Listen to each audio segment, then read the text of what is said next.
ഇറാനിൽ ശക്തമായ ആക്രമണം തുടരുമെന്ന മുന്നറിയിപ്പ് ആവർത്തിച്ച് ഡൊണാൾഡ് ട്രംപ്.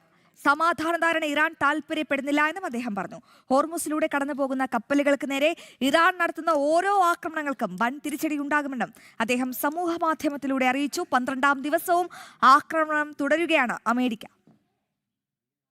സമാധാന ചർച്ചകൾ തുടരാൻ സന്നദ്ധമെന്ന് പലതവണ ഇറാനെ അറിയിച്ചിട്ടുണ്ട്. എന്നാൽ അന്തിമ ധാരണയിലെത്താറാകുമ്പോൾ എല്ലാം അട്ടിമറിക്കുകയാണ് ഇറാന്റെ രീതി. സമാധാന ധാരണ ഇറാന് താൽപര്യമില്ലെന്ന് തുടർച്ചയായി ആ രാജ്യം തെളിയിക്കുകയാണ്. വൈകാതെ സമാധാന നീക്കങ്ങളിലേക്ക് അവർക്ക് വരേണ്ടി വരുമെന്നും ട്രംപ് പറഞ്ഞു.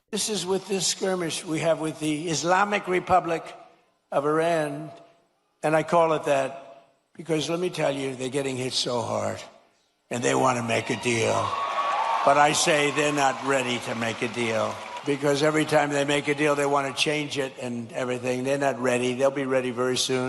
ഹോർമുസിലെ സുരക്ഷ ഉറപ്പാക്കുന്നതിന് കർശന നടപടി സ്വീകരിക്കുമെന്നും ട്രംപ് സമൂഹമാധ്യമ കുറിപ്പിലൂടെ അറിയിച്ചു. ഹോർമുസിൽ ഒരു കപ്പലിന് നേരെ ആക്രമണം നടത്തിയാൽ ഇറാനിലെ ഒരു പാലമോ അല്ലെങ്കിൽ വൈദ്യുതി നിലയമോ തകർക്കുമെന്ന മുന്നറിയിപ്പാണ് അദ്ദേഹം നൽകുന്നത്. 12ാം ദിവസവും ഇറാനിൽ ശക്തമായ ആക്രമണം തുടരുകയാണ് US സെൻട്രൽ കമാൻഡ്. ഹോർമുസിൽ ഇറാൻ തുറമുഖങ്ങൾക്ക് നേരെയുള്ള ഉപരോധവും ശക്തമാക്കിയിരിക്കുകയാണ് US.